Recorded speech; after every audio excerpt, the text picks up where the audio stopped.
Kirk, it's going to be the most interesting quarterback market in my covering the league or being in the league ever, because we don't know what's going to happen with Aaron. Mm-hmm. There's Derek. There's Garoppolo. There's Daniel Jones. There's Geno Smith. There's 5 rookies potentially in the first round. It's going to be musical chairs, so you got to get in while the getting's good, because some of these seats are going to get filled pretty fast. I know a lot of teams don't want to be in a situation because at some point you just say, you know what, we have to do it. We don't want to do it, but we know it has to happen at some point.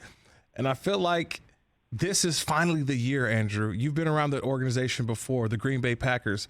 I feel like this is finally the year that Aaron Rodgers and the Green Bay Packers finally agreed to say, you know what, we've done this dance, this two-step for far too long. Let's just move and go in separate directions.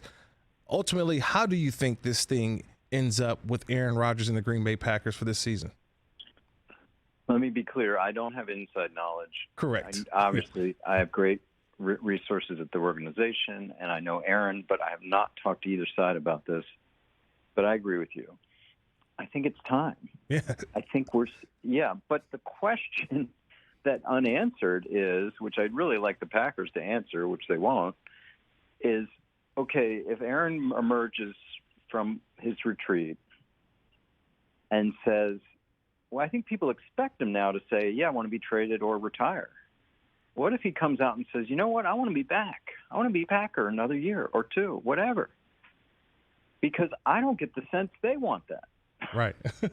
Now, that would be an interesting case. If he comes out and says, I've decided, I've thought on it, I want to be back with my team I've been with the last 17 years. I don't know if they want that. You know? And this is so much deja vu.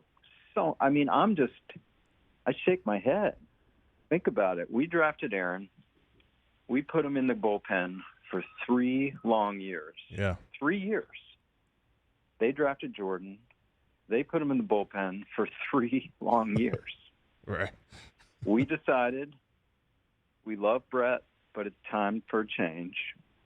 And I think they're deciding they love Aaron, but it's time for a change. Now, if I'm wrong, I'm wrong.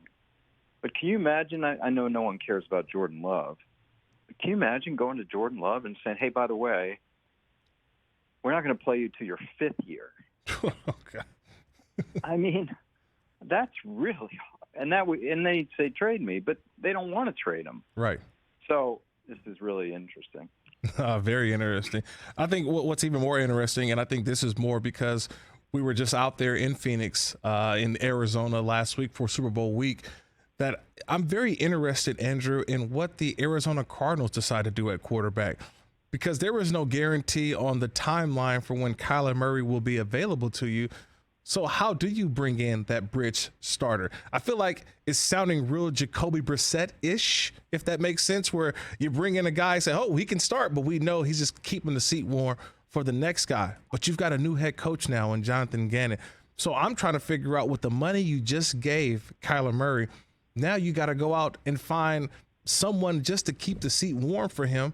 And who knows if that guy's playing better or not. I know it's Kyler's possible job, but, man, I feel like there's a lot there in Arizona that no one's really talking about. Seems to be a bit erratic. Right. With him and the contract and the homework clause. I mean, he's a talent, and I think Jonathan Gannon said that. He is an elite talent. He has been since high school. I think the whole world knows that. Can Gannon bring out something? You know, it's not going to be him because he's defensive coach. Right. But can their offensive coordinator bring out the best and unlock Kyler Murray, who, again, is going to make wild plays every game? You know, as far as a bridge guy, you know, these are what teams have to decide when you have a Kyler Murray. Do you want to bring in a Jacoby Brissett type, or do you want to develop somebody under Kyler? Right. And you're dealing with some ego there, too. Mm-hmm. So I would think they probably bring in one of these stopgap guys. And that, by the way, that's usually who's on the market this time of year. It's the Jacoby Brissetts, the Tyrod Taylors. But as I just said, there are a lot of interesting names beyond that. Catch the Rich Eisen Show every single day on the Roku channel, 12 to 3 Eastern, for free.